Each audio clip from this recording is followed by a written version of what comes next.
Beyond the pages. Beyond the pages.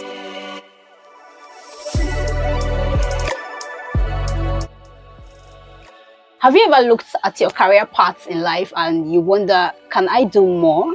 Is there something else that I can do more than this, my current path that I'm following? Okay, you are not alone. You are welcome to another impactful episode of Beyond the Pages podcast. This is where we talk about literature, we talk about education, and more importantly, we explore the ideas behind the books we see every day, and we talk about the authors of those books. My name is Uchechukwu Judith Nwafor, and I welcome you to another impactful episode of Beyond the Pages podcast.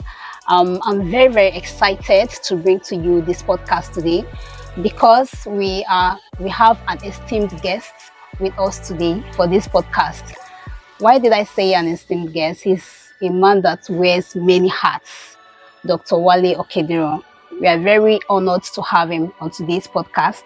When I say a man that wears many hats, I'm talking about somebody that has worked in the field of medicine. He has been in the hospital. He's also a politician. And more importantly, he is also a man that impacts lives with words, that impacts lives with written words.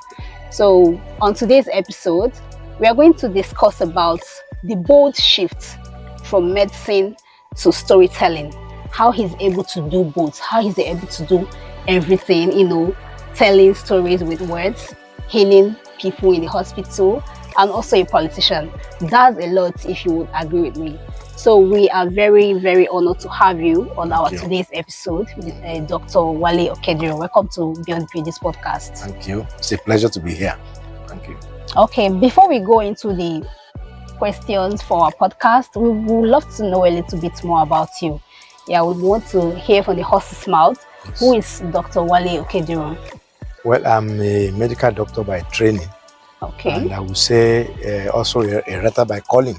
Okay. And then along the way, I branched into politics. Okay. So I'm also a politician. I was a member of the Nigerian House of Representatives in Abuja for some time. And I would say I grew up in Ibadan here. Went to primary school. And then from here, went to secondary school, not far from Ibadan. Okay. And just like any other young man, I was very active in secondary school in many areas, sports, writing, and then, of course, in my educational career. Yes. So I had the opportunity to represent my secondary school in the area of sports. Okay. I was an athlete, a long-distance runner. I played hockey, both for my school and Oyo State. And then when I went to the University of Ife, I was offered, I was given a scholarship because of being a sportsman. Wow. So it was the first time in the history of the university that people be given scholarship for sports. So I did my medical school training at the then University of Ife. Before I now started practicing and then continue writing. So, you've said a lot of things about yourself, but the new one I'm hearing now is the sportsman too. Yes. Like, what now happened to the sports part? You didn't now explore about it. We are not hearing much about it. Well, I guess because I had too many things to do. Something had to go for the other. Yeah. Because as you know, sports is a very engaging profession. Yes. It's very difficult to combine with your studies. But writing is something that you can do with your studies.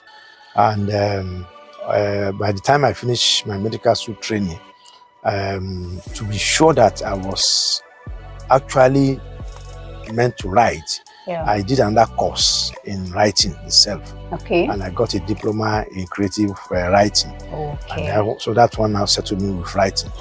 And then the sports had to go to the background, unfortunately. Yeah, you mentioned that you trained as a medical doctor and you even practiced the medical doctor. Can you tell us a bit about your medical career and then at what point did you realize that you have this passion for writing? Like, at what point did you get to? Yeah, I think my desire to be a writer started as a young boy. I was fortunate to have a mother who was a teacher. She was very interested in reading, and she used to buy us a lot of storybooks. So I love reading. And when you discover that 90% of writers are good readers, when you read a lot, then you usually end up being a good writer. So I had that fortune of being exposed to books very early. Yeah. Then when I went to secondary school, we also had a very beautiful school library. And there were so many books in the library, and I used to find myself almost all the time in the school library. Okay. And then at that time, I got the desire to write. Okay. I joined the school literary club. We had a school literary club in the secondary school. Yes. And at that time, because we were students, we didn't have enough money to print magazines or anything. So we were using a billboard as our own magazine. So people will bring stories and then we'll print them on the billboard. And people will line up and be reading on a daily basis. So we call it press club. Yeah. So that was what I joined. And then from there, when I wanted to enter the university, I told my father asked me the course of I would like to study. Yeah. And I said, oh, since I love writing, and I said I want to either go into journalism or I go into creative arts. But you know, the fathers of those days wanted, they like their children to be professionals. Yes. Whether an engineer, a doctor, or a lawyer, or something like that. So when he went through my subjects, he said, oh, you are very good in sciences. Why don't you go and study medicine? It's better. You have a stable life instead of where you will not be sure of getting a job. So when I went into medical school, I enjoyed medical school. But even then, almost every evening, you will find me with the art students. I'm always in the theater to watch drama sketches. It was those days in Ife when Professor Shoyinka, Olarotimi, and co were the playwrights of the day. So I used to go there. In fact, people they were surprised that I was a medical student, because I was always going around with the art students. And then we started a magazine at the university. Okay. And I was the editor. So, and then I continued as the medical student. As a medical the editor of the magazine. That's interesting. So I think that was where my love for writing continued. Then, like I said, when I now finished medical school, I decided to test myself. I did that diploma in creative writing, and then from there I started writing. Okay. So, you know, before you gain admission into medical schools, yes, I believe that you must have done science subjects in secondary school. Yes. So were you a science student? My O level, I don't know what they do now, but in those days we combined science and art subjects. I did English language, I did English literature, I did geography, and I had distinctions in all that. But all my humanities subjects, art subjects, I had distinction. Science was credit. So you could see that my level was actually in the arts. But because my father wanted a professional in the family, he pushed me to medicine. And I didn't regret it, because as a doctor, you listen to your patients and they tell you a lot of stories which inspire you to write. So it's an advantage for me. Okay. The course of your answering the first question, you've already even answered my second question. Because I wanted to ask whether they were early signs, maybe when you were in school or during your childhood days, that you felt like you are destined to be a writer. That you felt like in addition to my best subjects being in the arts, I was always giving my friends, my classmates, stories. I used to just give them a lot of gist. But at the point that you are calling me gist master, I would just concoct a story. They will sit down, I will be telling them, they will be laughing.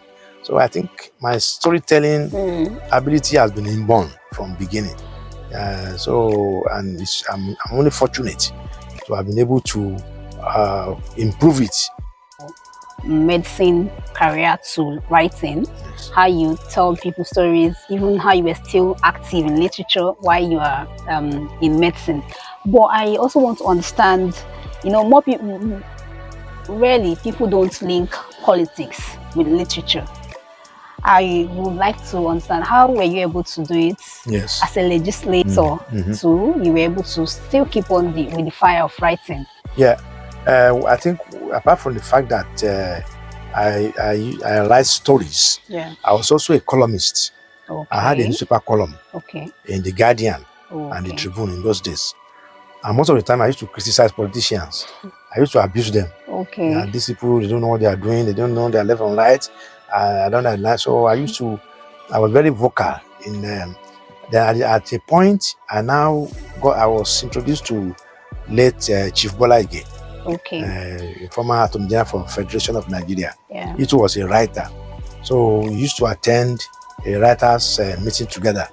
And each time, so we became friends. Although he was elderly, he was like my father, but we were very friendly. And then he said, "Oh, Wale, because you are a writer like me and you're a doctor, then I can trust my life to you. So you are my doctor now." Okay. So he made me his personal physician. Okay. So I used to go with him to political meetings. So each time we go for meetings, after the meeting I would be laughing.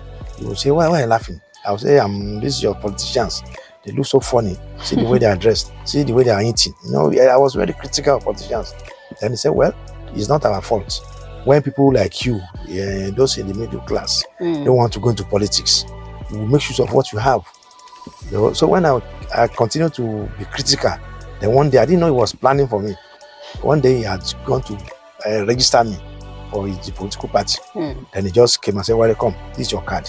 I've registered you as a political member from my party.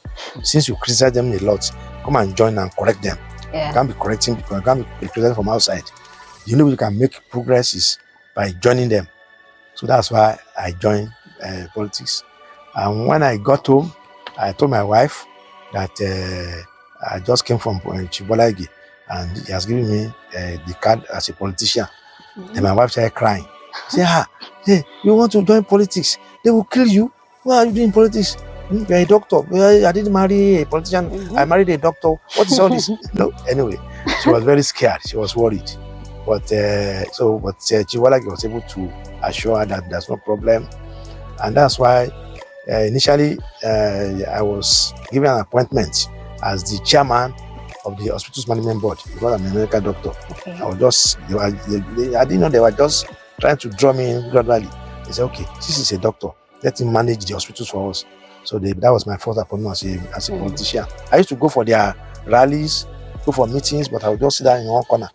Then so when they made me chairman of the Hospital Management Board for about 2 or 3 years, they saw that I was doing very well. Then they said, well, the next thing is we are going to Abuja, House of Reps. Go and start ready for campaign.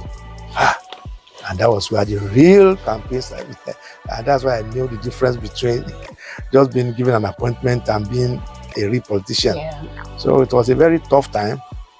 You have to go for rallies from morning till night. I had to learn how to speak Yoruba. But my Yoruba was not good enough before, because you can't be speaking in English to your villagers. Yeah. So I had to learn how to speak proper Yoruba. I had to know how to dance. Because in politics when you're campaigning, the drummers will be beating, you have to be jumping up and down. So that's how I find myself in politics. But you mentioned that you grew up in Ibadan. Yes. Right? I believe Ibadan is a Yoruba speaking place. Well, you see, my parents were a little bit elitist. Okay. The kind of parents who speak English to their children instead of my native language, which affected me. It was a time when many parents don't want you to speak English, and they don't even allow you to speak vernacular in school, which is not a good idea. Because now I'm learning that it's not good. But in those days, it was a big thing if you can speak good English. Yeah. At least you were able to catch up with the Yoruba. Yes. And you did very well. Well, I caught up a bit, but I see envy those who knew, because when you are doing politics, you have to bring out proverbs. local proverbs and Yoruba. I didn't know much proverb. I had to go and start begging you to tell me, how do you do this? And then there are some words, very heavy words in Yoruba that I can't say in Yoruba. I have to say it in English. And then later, I got better, but it would have been better if I knew the proper Yoruba from the beginning. Okay, when you were in politics, did it influence your way of writing in any way? Like, is there any of your title that you say that your political life, your political career, it influenced your writing? The first thing that struck me when I entered the National Assembly as a House of Reps was that everything was strange. Everything was strange to me. Number one, when they still want to start a meeting at 9 a.m., I'll get there 10 minutes to 9, because that's the training I had as a medical doctor. But when you get there by 10 minutes to 9, no, you won't see anybody. They're around 10. The cleaner will come and clean the place. I'll say, yes, wait. Then 11, then maybe they start at 12. Then sometimes, so many things, the way they debated things, sometimes I would think that this is a straightforward issue now. Why they are debates? But they will go this way, go that way, So I started keeping a diary of my experience. And then when I usually come home to see my friends, because I used to go to the UI staff club to play tennis with my friends. Then when they see me, they'll be shouting, "Honorable, come, Honorable has come. Come and give us what's happening." Then I'll be just them what is happening. They'll be laughing. So then I said, "Look, you must write about it too. You know, you're a writer." So I kept keeping notes. And so by the time I finished my 4 years stay in Abuja, I wrote a book. I call it Tenants of the House, about my experience in National Assembly. And the book won many awards, and it was made into a movie. Wow! And it was on Netflix for 2 years. The film was directed by Oluwakemi. And it's really boosted my career. The publisher, Evans Publishers here in Ibadan. They took me on a tour of Nigeria. I traveled to about 15 states to read about the book. Then Arik Air wanted to open the Lagos, Washington flight in the US. So they asked me to go and promote my book and also promote their airfare. So they sponsored me to travel to about 12 states in the US to read from my book. So that book really boosted my career as a writer, and it came from my political experience. And when the book was released, because in the book I made fun of politicians in the story, so many things, and some of them were very angry with me. They said, "Hey, this man, he's not a politician. No. He only came to spy. They sent him to spy and then write about us." But was not like was not like fiction. It was fiction. Actually, I call it faction. Okay. Facts and fiction. Because initially I wanted to write my biography, but people warned me.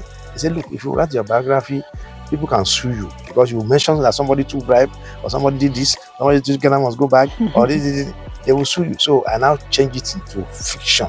But it was really story. I mean, for example, I made the character to be like me. The person who wanted to change the world, wanted to change Nigeria. When he went to National Assembly, he was bringing bills and they were mocking him, saying, "You sit down there," And then the president at that time was Chief Obasanjo. He was the president at that time when we were in the National Assembly. So in the book, I had to change him to be another character. I made the person to be tall, to be thin, so that nobody will know that I'm talking about him. But everybody who read the book will know that he's referring to Obasanjo in this book. I'm surely going to read the book so that I'll get a glimpse of what happened. And the one I've seen a picture of you in Dubai. When you read, I think you read Halima. To the students. Something like that. So I think that's the one that I know about. Then that leads me to my next question. Let's talk about your books. Is there any title that feels more personal to you out of all your titles that you have written? Is there anyone that feels more personal to you? One that holds a very special place in your heart?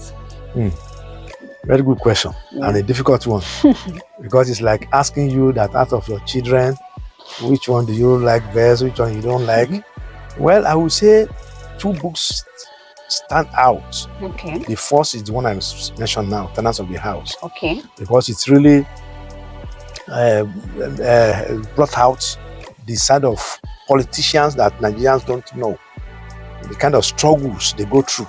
Because people outside there, they're always blaming politicians, but you don't know that they themselves, before you leave your constituency, they are giving instructions by your party leaders that you are going to National Assembly, you are going to Abuja, you are not going there to sleep, you are going to collect money to you can take care of us. So when you come home, you must come with money. So that book was helped me to express the views of then the second one that I will say is also very personal is the one I wrote about I set it in my hometown, the weaving looms.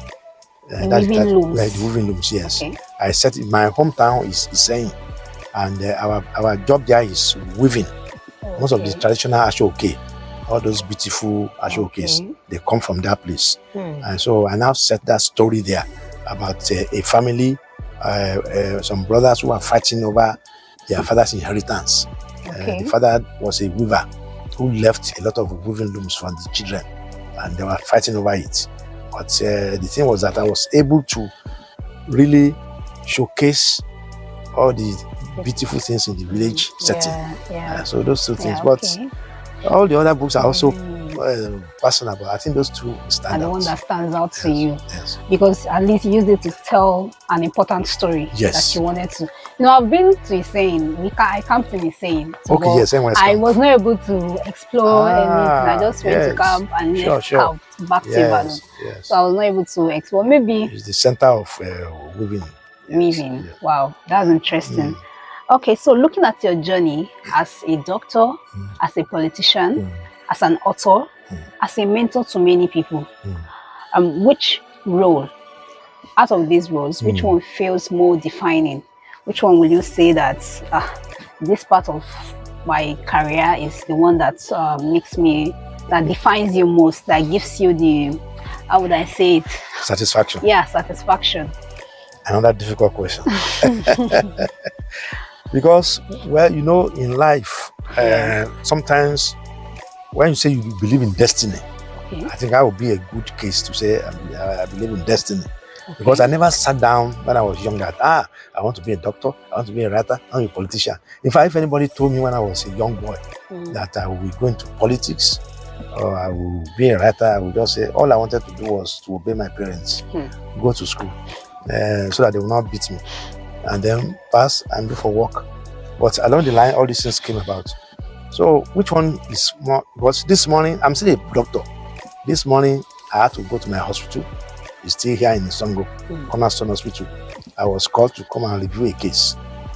The old man, he had something, a discharge from around the anus.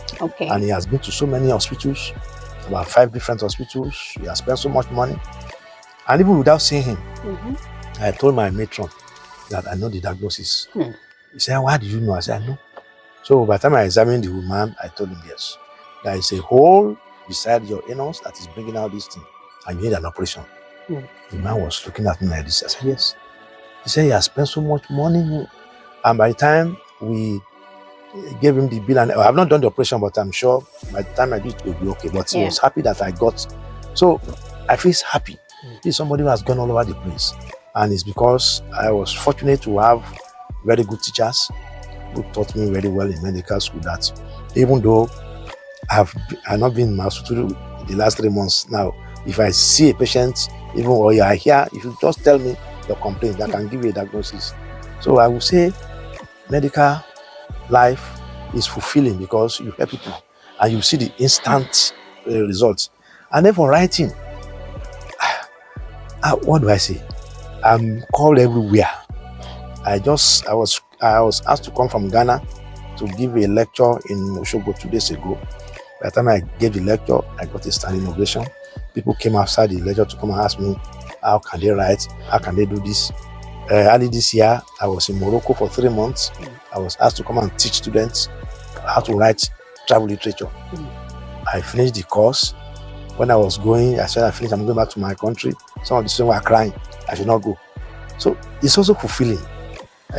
Politics, the only one that is difficult for me in politics is the campaign. Where you have to be dancing all over the place. But when you get the position, you help people. When I still remember how many people I was able to give scholarship to, I was able to give people appointments. You know, sometimes I'll be going, people just be greeting me. Good morning, sir. Good morning, sir. I'll look at him and say, how are you? Say, you are the one who gave me recommendation to this is, I'm now a manager in the bank, and then that kind of thing. Or I go to my constituency, I still see the primary health center that I influenced to be built in my con. When I go to saying, you pass one village, maybe you don't know the village, on the right, you see a primary health center. I was the one who brought it to the place. When they see me, they will stop my car and be singing for me. Baba, the thing you bought for us last time, I see you doing it. So everything is fulfilling. But gradually, I think I'm not getting younger. So I have to slow down now. Maybe I will just, I want to trade with politics. I want to keep to writing and medicine. So maybe those two. But you never know. Maybe tomorrow they will say, no, come back to politics. You know, when you were talking about your medical career, when you help somebody and you get to feel, what of when you are not able to help your patient? Like when you lose a patient or you are not able to help this patient, how will you now feel? Yes, well, we are taught not to be emotional when you are dealing with patients, but still, you still feel it. Particularly a patient that you feel, well, if a patient comes too late, or he has a case that you know the outcome is always bad, like a cancer case, you may not feel too bad. But the ones that touches you most are the ones that you feel that, I can do it. And then at the end of the day, you find that you can't do it. You are not allowed to be emotional about patients, but once in a while, I don't think I've ever cried over any patient, but I would say I lost my appetite for a day or two. When I lost my dad, when I lost my parents, I cried. But patients, we've been told to be a little bit less emotional, but there's no way you can help it. Particularly a patient that you have put in so much effort, and then it passes away. Okay, so which part of your life do you think that is still unfolding? Like you still think that you have something here to do? Yeah, there are things that you still want to do in this part of your life. You're asking me difficult questions today. Well, I think everything is unfolding. I was 70 years old in April. I marked my 70th birthday in April. Thank you. But then, Professor Wale Okediran is 91 years old. So when he called me to congratulate me, he said, Wale, congratulations. Well, let me tell you something. You're not old. I'm 91. I'm still working. So don't go back to your village and say you are now old man. So get out. Go and start writing again. So for me, I think everything is still unfolding. Like I told you, I've done a film. I've written books. I've gone to university to give lectures to students. And then I've also, the medical level, I'm still practicing. So I will feel that both my literary life and my medical life are still unfolding. I still have, I'm still working on 1 or 2 books. Books of tribal literature. And my hospital is still being run, even though I'm not on the ground all the time. So I think everything is still unfolding. How do you connect all these parts of your life? How do you connect it together to be working and you are okay? Like how do you ride on? How do you carry on with all this part of it? Can be difficult because sometimes people, especially in this part of the country, where people worship money, they don't worship intellectual things. Sometimes people will say, that man, well, he's a good writer, but he doesn't have money. All these other friends who went to politics, they can buy you a car, they can buy you this thing. So for you to do what you want to do, it needs a lot of courage. You don't allow the people to influence you. You are the ones who know what makes you happy. For some of my friends, they are happy when they throw a big party and they are dancing throughout the night. Me, I don't like parties. I don't even know how to dance. But I'm happy when I'm writing a story or when I'm in my clinic and I'm taking care of a patient. And for me, that is enough. So to do all those things and put them together, you need a certain part of, must have a vision. You must, you don't let people to distract you. And then you must be courageous, because even among your family members, they will say, Uncle, please, I need this now. I say, I don't have much money. I'm going to manage this 10,000 naira. They will be looking at me and say, maybe you are stingy or something. And they believe that if I stayed in politics longer, I would have been a richer person. But for me, I prefer what I'm doing. Yes. Okay, I think you've also touched my final question, but I'll also ask in case you have anything to add to it. I wanted to ask, what does fulfillment mean to you? Is it saving lives, or is it impacting through the... Yes, about 350 writers have attended the place from 12 different countries, and many of them have gone on to win awards. Just yesterday, one writer from Borno State, one village in Borno State, I haven't forgotten that he came to the place. He wrote me a very emotional letter that he had lost many of life before. He had given up on life. He never knew he could amount to anything, because he's from a backward place in Borno State. But when he now came to Ebedi residency, he was able to express himself, and he finished a novel that I won an award. And he was just praying for me. I was so touched. I had to even put that in on the platform, and people were saying, so when you see that kind of thing, you are so happy. And then, like I told you, a man who has gone to more than 5 hospitals for the last 5 years, and he come to me, and by God's through God's inspiration, I was able to identify his problem. And so that's areas that keeps giving you fulfillment. And of course, family life too. I've been fortunate with my children. They are doing well, even though they still ask me for money. So everything is by God's grace is working. The only thing, like I said, is I'm not getting younger. Which one will you drop? Because that was a question somebody asked me when I gave the lecture in Oshogbo. That and I threw back the question at the lady. I said, okay, advise me out of the 3: politics, writing, and medicine. Which one should I drop? He said, I don't like politicians. Drop politics. But politics is very important, because if you are not involved in politics, your people who are below your standard will dictate your life for you. Because that was what Socrates said, the great philosopher. He said the punishment for those people who despise politics is that they will be ruled by idiots. So one is not saying you must be a politician, but you must be aware of what is happening. Be involved. Vote when necessary. And if you know somebody who can help you to represent you, support that person to go. But don't ignore politics. At least while you are there, you can also bring capable hands. Exactly. Work capable hands and help. So everything is there. I just want praise for good health. So I'll continue to balance all this. Okay, thank you so much for this impactful episode.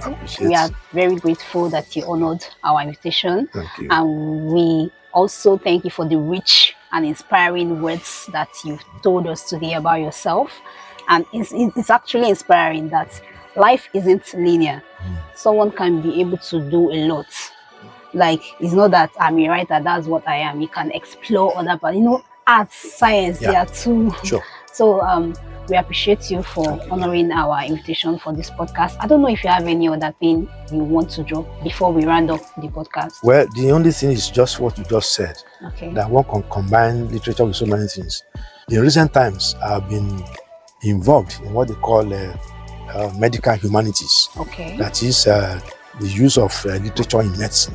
Okay. It's now a big thing in the university now. In fact, there is a department now in the University of Ibadan, Department of Literature in Medicine. In fact, we have a professor now, a professor of literature in medicine, who used some of my books to become a professor, because he studied the works of medical doctors who are writers, and they've confirmed that when you use literature for medical students and medical people, they are better doctors than those who did not study literature. Because literature makes you more humane. It makes you more of a human being. So it's a big subject now. And for my 70th birthday, there was a collection of essays published by Accessible. Wow. Yes, medical humanities. It's just been released. And I've also become I've been made a visiting professor of literature and medicine in the University of Medicine in the Ondo State. Okay. University of Medicine in Ondo State. So I go there once in a while to lecture there. So these are some of the new things that are coming up. That is, we can combine arts with science. But literature and medicine, you will not be able to practice, right? They don't practice. Yeah. They only study. They study the works of doctors who write. Yes. Okay. So thank you so much for today's episode once more. So we want to also appreciate our listeners. So I think you've also heard with me today that you can do a lot.